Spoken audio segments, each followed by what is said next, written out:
All right, welcome to the second episode of Dog Talking Coffee with me, Richard Hines.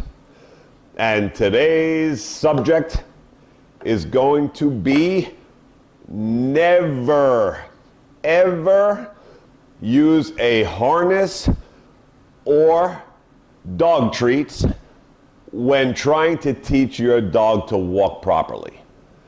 Why? Here's a perfect example. During our training walk is that it becomes familiar to her. If I were to just keep going and ever walk like this in a neighborhood setting, we didn't get very far at all. I was hoping we could walk past a few houses. She's not there yet. I'm not going to continue to insist on failure out of her. We'll wait until she matures with a few feet of tether. That's not what we selected for her when we made dogs. It's a very unnatural skill to. When she pays attention to me periodically, I'll go ahead and reward her. But right now, see how she's just pulling ahead? I don't like that at all.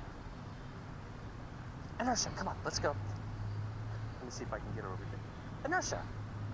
Sis. Inertia, come. Oh, unsuccessful there. This is going to be a bit of a challenge here, and that's okay. I welcome a challenge. There's some goo on the ground over here. I have no idea what it is. It looks gross, and she's trying to get to it. But that's the real world. Things are not going smoothly here at all. Not in a reliable manner yet. Inertia. Leave it alone. Leave it. Leave it alone. Whoa, that's exactly the kind of excessive pulling I want to discourage. See, excessive pulling, we'll go back the other way. And right as she starts to pull, I stop and I kind of anchor the leash right here to my hip. From what I'm seeing here, we have a really long way to go before she's trained to adequately walk on a sidewalk like this. See if we can get her to not pull all the way to that door. That's kind of ambitious. Do you know that I have chicken right now? You don't care, okay, well maybe not. Okay, we'll cancel the leash walking session because that's just gonna make her frustrated. I'm gonna go ahead and pick her up to minimize the pulling because she's very likely to pull all the way over here. That's a good example of just testing the waters, seeing how receptive your dog is to training in a given moment. Experience tells me not to force that lesson. There'll be plenty of opportunities to practice that in the future. And I'm not gonna force it because she's unlikely to comply, so I'm putting her in a lesson that she is not yet prepared for. Look at this, see? Look how instantly wild she gets because she's like, I know where we are. Hey, Tahoe.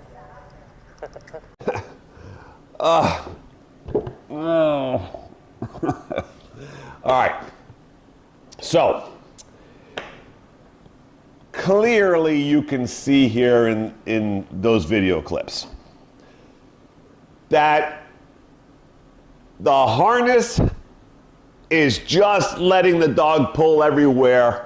And unless this trainer pulls and tries to get its attention away from going forward, there is no hope, all right? So, I mean, there's absolutely no focus. Begging, I mean, trying so hard with treats. Hey, look what I have, right? You could clearly see the dog has no interest in the treats while it's outside in the public environment. Get her over here. Inertia. Sis. Inertia, come. Oh, unsuccessful there. This is going to be a bit of a challenge here, and that's okay. I welcome a challenge. Do you know that I have chicken right now? You don't care. Okay, well, maybe not. Just like I brought up in the last video of showing one of the top positive experts in the world that 3 years later of 3 years straight of positive dog training still can't get their dog to listen when the dog wants something else. All right, so now here we are. We're out by the pool. So we're going to attempt to do a little bit of an obedience session right here next to the pool. This is too much for Sunny. Sunny, no? Sunny, sit. Sit. Yes. Sunny, down. Yes. Hey, Sunny. Sunny, yuck. So you notice he's not into this right now. He doesn't really want to train. He wants to get on that pool. This is an environment that I shouldn't be training in yet. Sunny, come here. He's gonna pee on stuff because there's other dogs out here. I've got treats in my hand right now. He's not even following a lure. He's shying away from the food because he wants to go to the pool. So I only did this to show you an example of an environment that is too hard to train right now. That dog wanted to go to the pool, and no matter how much treat the trainer has, common sense will tell you, and I have said this forever, if you're going strictly positive and you're going to try to do this route, good luck with that. You are going to have a long, long, long journey on trying to get your dog to focus, pay attention, and actually learn the exercises.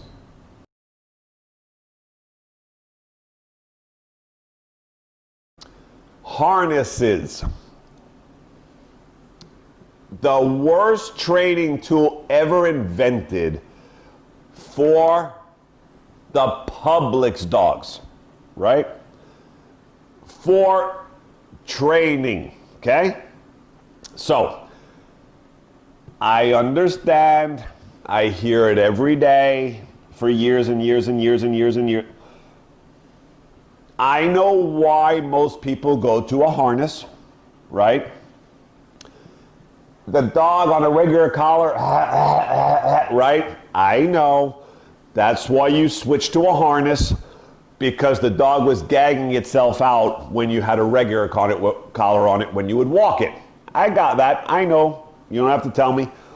I have millions of clients in my career that this is exactly why everyone moves to a harness. Now, you're caught in a little situation here.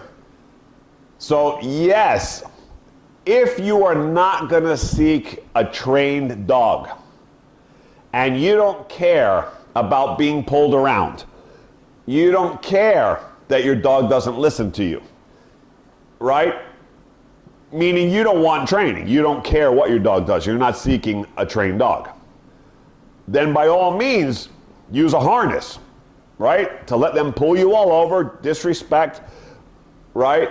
And be safe here, right? Because obviously with regular collars, most people, because they don't try to train their dogs, they let them pull everywhere and do what they want and think that's normal, right? That the trachea can get damaged by the constant by pulling you down the rough blocks, right?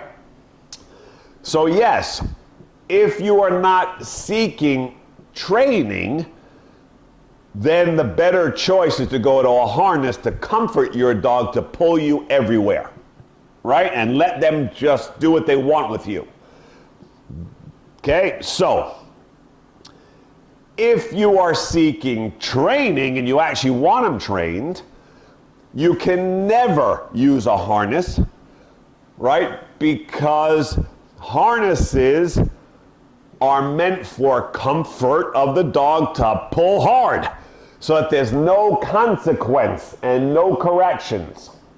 Obviously, right? Again, common sense. So what were harnesses made for? To pull things. That's what they were created for. They were not created in the beginning of this for the pet dog. They were created for working dogs, right? To get sled dogs to be able to pull with comfort and just pull everywhere with good push with no corrections. Protection work, right? We need for dogs to be comfortable to do bite work, learn how to bite people, right? The harness comes in for frustration, right? When we're teasing them like that and we get better bites, stronger bites, because harnesses cause frustration. Because they can pull, no consequence, right? They can really dig in there. So harnesses are meant for frustrated, chaotic behavior, which in turn goes to our advantage, makes them do things more and stronger, pulling harder, right, to get what they want. It causes a frustrated mind. So that is the main purpose of the harness. Frustration to create better momentum things, faster, more desire, right? On the hunt, right? Again, hunting people, looking for narcotics, you know, bite work, sled pulling, cart pulling. Any of that the dog needs to just pull right freely and have its way with an object or a human on the end of it. Not meant to teach the public how to walk their dogs in public.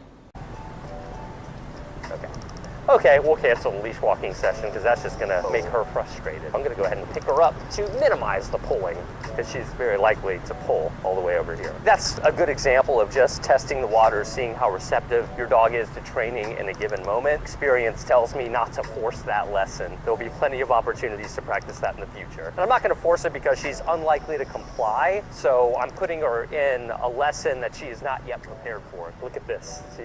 Look how instantly wild she gets because she's like, I know where we are. Hey, Tahoe. Disaster. The worst thing you can ever do, right? That was the purpose of the harness.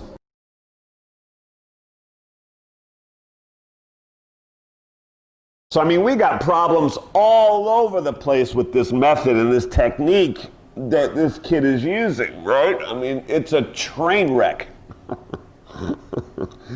I mean, I just don't even know what to do with myself right now because of this whole mess that I'm seeing and good.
Oh, wow.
Because now if you stop.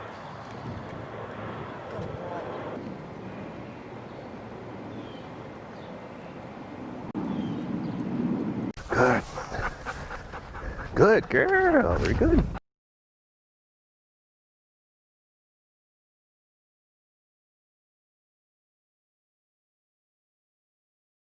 Yeah.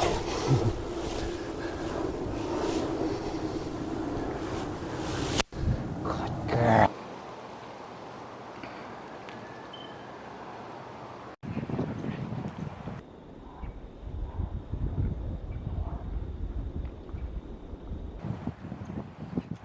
Till next time, Richard Hines, Miami Dog Whisperer.